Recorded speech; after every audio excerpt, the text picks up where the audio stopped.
Por que será que você se sente tão culpado quando procrastina e, mesmo assim, continua adiando o que é importante? Talvez seja porque lá no fundo você já percebeu que a procrastinação não é sobre preguiça. É sobre desalinhamento interno. E a cada vez que você escolhe depois, alguma parte sua se afasta um pouco mais de quem você gostaria de ser. Enquanto isso, em algum templo zen no Japão, um monge está acordando às 4 da manhã. Ele se levanta devagar, sem checar o celular, sem correr, sem pressa, coloca os pés no chão com atenção, se dirige ao jardim e começa a varrer as folhas, sem música, sem motivação, sem recompensa, apenas presença. Você pode achar isso poético, até bonito, mas talvez também ache impraticável. Afinal, como esse tipo de vida pode se encaixar no caos moderno, onde tudo grita por atenção e onde cada minuto parece uma corrida contra o relógio? A resposta pode estar justamente aí. Enquanto tentamos encaixar 1000 coisas em nossos dias, os monges zen vivem quase como se o tempo tivesse outra lógica, não porque fazem menos, mas porque fazem diferente. E é isso que vamos descobrir agora. De acordo com a American Psychological Association, cerca de 20% das pessoas são procrastinadoras crônicas. Ou seja, não se trata de um problema isolado, é uma epidemia silenciosa. E mais grave do que adiar tarefas é adiar a própria vida. Quantas ideias você já teve e deixou morrer? Quantos projetos não começaram por falta de vontade? Quantos recomeços você prometeu para segunda-feira? A verdade é que vivemos em uma era de liberdade total e estamos sufocados com ela. Temos infinitas escolhas, mas cada uma delas exige energia mental. E como ensina Barry Schwartz, autor do livro O Paradoxo da Escolha, quando temos muitas opções, podemos acabar não escolhendo nenhuma. Ficamos travados, inseguros, exaustos. Nesse ponto, o contraste com a rotina monástica se torna brutal, porque os monges zen não tomam decisões a todo momento. Eles seguem um ritmo pré-estabelecido que foi cuidadosamente desenhado para sustentar o silêncio interior. Enquanto nós pulamos de aba em aba, de feed em feed, eles repetem os mesmos gestos, os mesmos horários, com a mesma intenção. E não é porque eles são mais fortes ou mais disciplinados. É porque o ambiente foi moldado para favorecer a atenção e não a distração. Um estudo liderado pelo neurocientista Richard Davidson, da Universidade de Wisconsin, mostrou que monges com milhares de horas de meditação apresentavam níveis extraordinariamente altos de atividade no córtex pré-frontal esquerdo, a área do cérebro relacionada à atenção, calma e bem-estar. Mas isso não é magia. É treino, é prática, é rotina. Para o Zen Budismo, a prática da atenção plena está em tudo. Sentar, comer, andar, trabalhar, cada momento do dia é um convite à presença. E aqui está um dos segredos mais profundos. Os monges não procrastinam, porque não diferenciam o sagrado do cotidiano. Não existe tarefa importante e tarefa pequena. Todas as ações são feitas com o mesmo cuidado, a mesma entrega. O mestre Zen Dogen, um dos mais influentes do Japão, ensinava: quando você caminha, apenas caminha. Quando você come, apenas come. E quando você varre o chão, apenas varre. Simples, talvez, mas também revolucionário, enquanto você tenta se motivar com vídeos, metas, prazos e recompensas. Os monges silenciosamente constroem dias inteiros baseados em repetições. Repetições cheias de sentido. Porque no Zen, a verdadeira transformação não vem da excitação. Vem da repetição consciente. Talvez seja esse o ponto onde tudo muda. E se o que você precisa para vencer a procrastinação não for mais motivação, mas sim menos distração? E se, ao invés de correr atrás de uma vida mais intensa, o que você precisa é de uma vida mais estável? Ao observarmos a rotina monástica, começamos a entender que disciplina não é rigidez, é liberdade. Liberdade da oscilação emocional. Liberdade da tirania do "eu não tô afim agora". Um monge não se pergunta se está com vontade. Ele simplesmente faz, e ao fazer, ele encontra a paz. Mas atenção, isso não significa viver sem prazer. Significa redescobrir o prazer de fazer bem. O simples, o filósofo francês Pierre Hadot, dizia que a verdadeira filosofia, nos tempos antigos, não era um conjunto de teorias, mas um modo de vida. Assim também é o Zen. Ele não se ensina com discursos. Ele se transmite pelo exemplo. E o maior exemplo é a rotina, o modo como alguém acorda, o cuidado ao dobrar uma roupa, o ritmo silencioso de uma refeição feita em silêncio. No mundo moderno, buscamos fórmulas, aplicativos, hacks, mas talvez o antídoto à procrastinação esteja onde menos esperamos, na repetição, na rotina, no simples. E é por isso que os monges zen não procrastinam, porque eles não veem a rotina como inimiga, eles a veem como caminho. Eles entenderam que o segredo não é ter vontade de fazer, é fazer com vontade. E talvez, se ouvirmos com atenção o silêncio dos templos, possamos redescobrir dentro de nós um novo ritmo, um novo tempo e uma nova maneira de viver. Agora que já compreendemos como o Zen redefine o conceito de rotina, vamos avançar. No próximo capítulo, vamos mergulhar na estrutura prática e filosófica dos dias monásticos e entender como essa repetição ritualística pode, de fato, curar a ansiedade moderna. Agora que você já entendeu por que a rotina no Zen não é um fardo, mas uma libertação, é hora de mergulharmos no ritmo real de um dia dentro de um mosteiro Zen. E talvez, ao final deste capítulo, você não apenas entenda melhor como os monges vivem, mas queira adaptar esse estilo à sua própria vida. Vamos lá, imagine acordar antes do nascer do sol, com o som suave de um sino. Você não aperta o botão de soneca, não pega o celular, não corre para o café, você apenas se senta, em silêncio. Esse momento é o início do zazen, a meditação sentada. Corpo ereto, mente calma, nada a fazer, nada a resolver. Apenas estar. Essa prática, que pode durar de 30 minutos a 2 horas, não tem como objetivo esvaziar a mente. Como muitos pensam, ela serve para observar os pensamentos, as emoções, os impulsos, sem reagir a eles. É um treino de presença dia após dia. Em seguida, vem o trabalho físico: varrer, limpar, cozinhar, carregar água. Tudo feito em silêncio, tudo feito com plena atenção. Essa parte do dia é chamada de Samu, o trabalho comunitário. Mas aqui, o trabalho não é uma interrupção da meditação. Ele é uma extensão dela. Como dizia Thich Nhat Hanh, um dos maiores mestres zen do nosso tempo: lavar os pratos para lavar os pratos. Nada mais, nada menos. É essa simplicidade que liberta. Por volta das 11 horas, é servida a única refeição sólida do dia em muitos mosteiros. Ela é precedida por um canto de gratidão e feita em absoluto silêncio. Cada grão de arroz é mastigado com reverência. Comida não é consumo, é ritual. Depois, mais prática, mais meditação, mais silêncio. À noite, antes de dormir, a outra sessão de zazen. E então, descanso. Para, no dia seguinte, tudo se repetir. Igual, mas diferente. Porque o praticante está sempre um pouco mais presente do que ontem.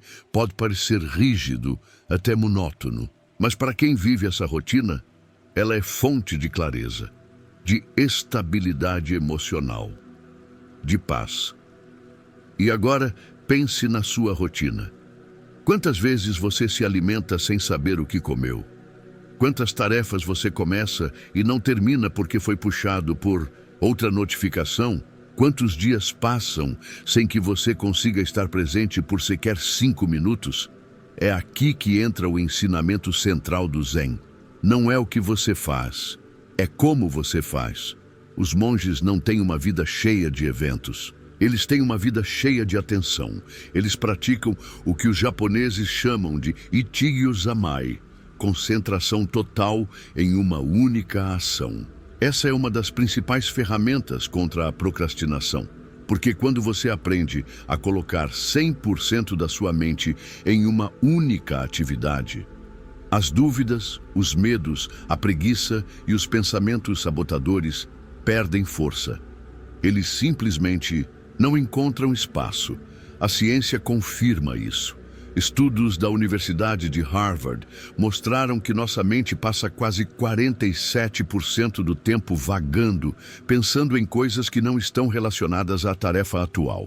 E o mais curioso, quanto mais a mente vagueia, menor o nível de felicidade relatado. Ou seja, estar presente não é apenas produtivo, é saudável, é curativo.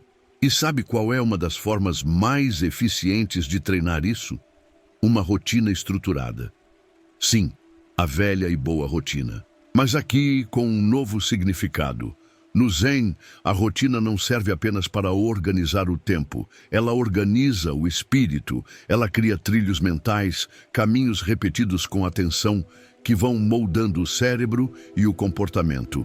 É como se, a cada repetição, a mente se tornasse menos refém dos impulsos e mais livre para escolher o que é essencial. Enquanto o mundo moderno idolatra a espontaneidade, o Zen nos ensina o valor da repetição ritualística. Porque a espontaneidade sem consciência é apenas reatividade, e viver reagindo é viver à mercê dos ventos internos. Talvez por isso tantos mestres Zen pareçam calmos, porque suas vidas não são definidas por como estão se sentindo, mas por valores que repetem todos os dias. E aqui está um ponto que poucos percebem. A procrastinação é, muitas vezes, o resultado de uma vida mal estruturada. Não é falta de tempo, é falta de rito, de ordem, de uma sequência previsível que te sustente quando a vontade faltar. E ela vai faltar, porque somos humanos. Mas, com uma rotina clara, você não precisa confiar tanto na motivação. Você apenas segue. Você só precisa dar o primeiro passo. O próximo já está desenhado. Por isso, os monges não decidem o que fazer a cada hora. Eles confiam na estrutura, e essa confiança gera segurança interna. É como andar por um caminho conhecido no meio da neblina. Você não vê tudo, mas sabe onde pisar. O filósofo estoico Epicteto dizia: primeiro diga a si mesmo o que você quer ser. Depois, faça o que precisa ser feito. No Zen, isso se traduz em viver como se cada ação moldasse o espírito. E de fato molda. Não há separação entre vida prática e vida espiritual. Tudo é prática, tudo é caminho. Quando você assume isso, até as tarefas mais simples ganham significado, e aquilo que antes parecia chato ou cansativo se transforma em oportunidade de presença. A procrastinação, então, perde sua base, porque ela depende da divisão entre o que gostamos de fazer e o que temos que fazer. No Zen, essa divisão desaparece. Ao final do dia, não importa quantas tarefas foram concluídas, mas com que qualidade de presença cada uma foi vivida. E é aqui que tudo começa a fazer sentido, porque talvez o segredo não esteja em fazer mais, mas em fazer melhor o pouco que realmente importa. Agora que você viu por dentro como a rotina Zen é construída, e como ela atua no corpo, na mente e no espírito, chegamos a um ponto decisivo. Na próxima parte, vamos falar sobre liberdade. Sim, liberdade. Porque por mais paradoxal que pareça, é justamente a rotina que pode nos libertar de nós mesmos, e é essa a grande virada que veremos no capítulo final. Durante muito tempo, nos disseram que a liberdade é fazer o que se quer, quando se quer. Mas o Zen budismo nos propõe uma ideia completamente diferente. Uma ideia desconfortável à primeira vista, mas profundamente libertadora quando compreendida. A verdadeira liberdade está em não ser escravo dos próprios desejos. E essa é uma das grandes razões pelas quais os monges Zen não procrastinam. Porque eles não vivem correndo atrás da motivação, da vontade ou da inspiração. Eles vivem ancorados em rituais conscientes. E é isso que os liberta. Para nós, que crescemos com a ideia de que liberdade é sinônimo de escolha ilimitada, isso pode soar quase como prisão. Mas pense bem, quantas vezes sua liberdade de escolha te levou ao cansaço, à paralisia, ao arrependimento? Quantas vezes você teve tempo livre e se sentiu ansioso por não saber o que fazer com ele? Ou teve tantas opções de entretenimento que nenhuma pareceu satisfatória? Ou adiou uma tarefa importante simplesmente porque não estava no clima? É nessa instabilidade que a procrastinação encontra terreno fértil. Mas os monges não vivem nessa montanha-russa emocional. Por quê? Suas vidas seguem uma dança precisa entre o corpo e o tempo. Eles não esperam sentir vontade para agir, eles agem e muitas vezes é na ação que a clareza surge. Esse é o ensinamento silencioso por trás da repetição. Ao varrer o chão todos os dias, o monge não está apenas limpando o chão, está limpando a mente, está cultivando disciplina, está fortalecendo a consciência. É por isso que a rotina no Zen é vista como uma forma de treino espiritual. Ela é uma ferramenta para se vencer, não o mundo externo, mas a desordem interna. E aqui vale uma distinção importante. Repetição não é alienação. Repetição, quando feita com intenção, é transformação. Um músico repete escalas. Um atleta repete movimentos. Um monge repete gestos simples com a mesma atenção de quem reza. Em todos esses casos, o corpo aprende. A mente se aquieta. O espírito se alinha. É claro que isso exige paciência. Mas o Zen ensina que o tempo não é inimigo. Ele é parte do processo. Afinal, o bambu demora anos para crescer debaixo da terra antes de despontar para o céu. E quando cresce, cresce firme. Assim também é com a rotina. Ela pode parecer lenta no início, até sem sentido. Mas aos poucos, ela molda você por dentro. E aqui, o conceito de shikantaza entra em cena. Traduzido como apenas sentar. É uma forma de meditação onde não há técnica, não há foco específico, não há meta. Você apenas se senta, presente, inteiro, vivo. Essa prática é considerada uma das mais avançadas, justamente por sua simplicidade radical. Ela simboliza a entrega total ao agora, sem buscar resultado, sem querer chegar a algum lugar. É o oposto do espírito que guia a procrastinação, porque quem procrastina está sempre fugindo do esforço, do tédio, da responsabilidade. Mas no shikantaza não há fuga. Só há o momento presente, nu e cru. E é nesse momento que o praticante encontra o que está além do desejo e do medo, a essência silenciosa da existência. Parece abstrato? Talvez. Mas pense na sua própria vida. Quantas vezes, ao simplesmente fazer algo sem pensar demais, você se sentiu mais leve? Quantas vezes uma tarefa simples, feita com atenção, trouxe mais paz do que um dia inteiro de distrações? A repetição nos ensina isso. Ela dissolve o ego. E quando o ego perde força, o agora se revela. Nietzsche falava do eterno retorno. A ideia de que a vida deveria ser vivida como se cada instante fosse se repetir infinitamente. Uma provocação filosófica. Você viveria sua vida de novo exatamente como ela é? O Zen responde com um sorriso calmo. Sim, porque quando se vive com presença, cada momento vale por si só. Cada gesto tem alma, cada repetição tem propósito. E é assim que os monges vencem a procrastinação, não com força, mas com entrega. Eles não forçam a mente a funcionar. Eles apenas a alinham com o corpo, e o corpo age. Esse é o poder da rotina feita com o coração. Ela não te transforma em máquina, ela te transforma em instrumento afinado com a vida. E aqui vai um segredo que talvez você ainda não tenha ouvido. Você não precisa de uma revolução interna para começar. Você só precisa de um pequeno gesto feito com intenção. Levantar e arrumar a cama com atenção. Preparar um café em silêncio, caminhar sem olhar o celular, respirar fundo antes de abrir o computador. Esses gestos simples, quando repetidos diariamente, são como gotas que escavam a pedra. Eles criam raízes e, com o tempo, transformam você. A procrastinação não é vencida com frases motivacionais. Ela é vencida com ritmo, com direção, com humildade diante do tempo. Por isso, ao final de tudo, o que o Zen nos oferece não é um atalho, é um caminho, lento, simples, profundo. E nesse caminho, cada passo conta, cada repetição importa. Cada gesto tem o poder de te reconectar com o que é real. Não se trata de fazer mais. Trata-se de ser mais presente naquilo que se faz. E é isso que os monges Zen descobriram.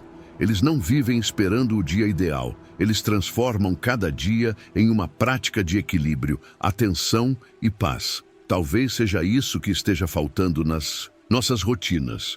Não mais tarefas, mas mais sentido em cada tarefa. E talvez, só talvez, a liberdade que você tanto busca esteja escondida justamente na repetição que você tanto evita.